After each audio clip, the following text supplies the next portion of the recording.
Actions in Photoshop allow us to create presets with different editing steps that we're using.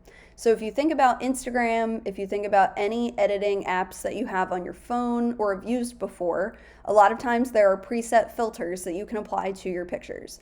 And basically the actions are doing the same thing, where you could make 10 steps to edit a picture, and this will create a preset for you so that when you press a play button, it will play the action on any future photos that you want to edit with that filter. So I'm going to walk you through how to make an action. It's pretty straightforward and it's super useful when you're doing a lot of editing at once. So the first thing we have to do is make sure that our actions window is visible in our interface. If you're ever missing your toolbar on the left, if you're ever missing your layers panel, or you can't see the control panel at the top of your screen, you can always edit this using the window menu at the top of your screen. And if you scroll down this menu here, anything with a check mark next to it is visible. So we need to make sure that Actions gets a little check mark next to it. So I'm going to click next to Actions, and you're going to see it pops up on the side of your screen where you typically see your history of steps that you've done so far.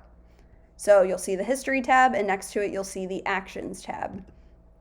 I'm going to click on my Actions tab, and we have to do a few steps to get everything into a folder that we're working with. So we're going to click this drop down on the right upper corner up here, and we're going to click on New Set.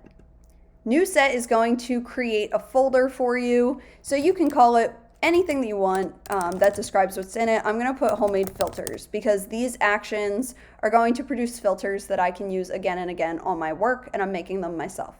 So you're going to give it a name and press OK. Next, you're going to go back to the same drop down, and we are going to click on New Action. And when your action window pops up, you're going to give it a name that describes what the edit is. So for this, I'm going to do a high contrast black and white edit. I'm going to put it into the set or the folder called Homemade Filters that I just created. And when I press record, my computer is going to start recording every step that I take as a part of this action. So make sure your picture is filling up the whole canvas before you press record, because if you use your transform tool at all, it will apply it to each picture that you play this action on. So just make sure everything is set, and then only your edits will be in the action. So I'm going to press record, and I'm going to start to work with my adjustments menu. So I'm going into Image, Adjustments, and I am going to start with Levels. Levels controls all of your different tones in your picture, so I can edit my shadows. I can pull them so that they get darker. I'm going to pull my highlights so that they get brighter. And I can adjust the midtones here so that they can go in either direction. I'm going to pull them a little bit more so that the midtones start to go on the darker side. It's going to create a nice strong contrast with those highlights. You don't want to edit it so much that you lose any details, but since this is a high contrast edit, I do want it to look crisp. I'm going to press OK. I'm going to go back up to my adjustments, and I'll add in some brightness and contrast. So maybe I'll push the contrast a little bit further with this setting. And maybe I'll pull the brightness up just a little bit so that we keep those nice bright highlights on the building back here. I'm going to press OK. And then I'm going back one more time, and I'm going to make my picture black and white. In your black and white menu, you can adjust what you want each of the colors to look like. So you could pull your red tones and make them darker. You could pull your yellow tones and make them lighter. You can adjust this however you'd like. And anytime you slide any of these bars in your adjustments menu, you'll notice that the number is changing to identify how much of an edit you've made.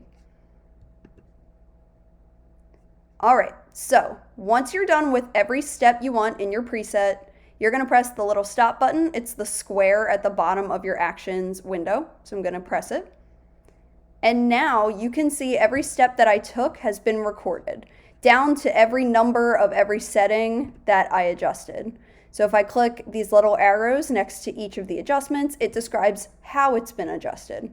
So all of the black and white that I just edited, it tells you exactly what number each of those colors are, and so on. So now the last thing that we have to do is save our actions.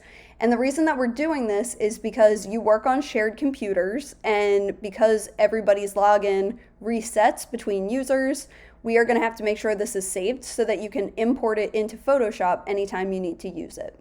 So to do this, we're going back to our little menu up here in the top right. You're going to go down to Save Actions. Make sure that you select the action that you're saving first. So I'm going to click on My Set, Homemade Filters. Save Actions. And make sure that you pay attention to where it's saving your actions at so that you can find it in the future. And I'm going to press Save. Now, what does this action look like if we use it on a different image? I'm going to jump over to another picture I have open. I'm going to click on High Contrast Black and White here. Make sure that you have your layer selected, which mine is.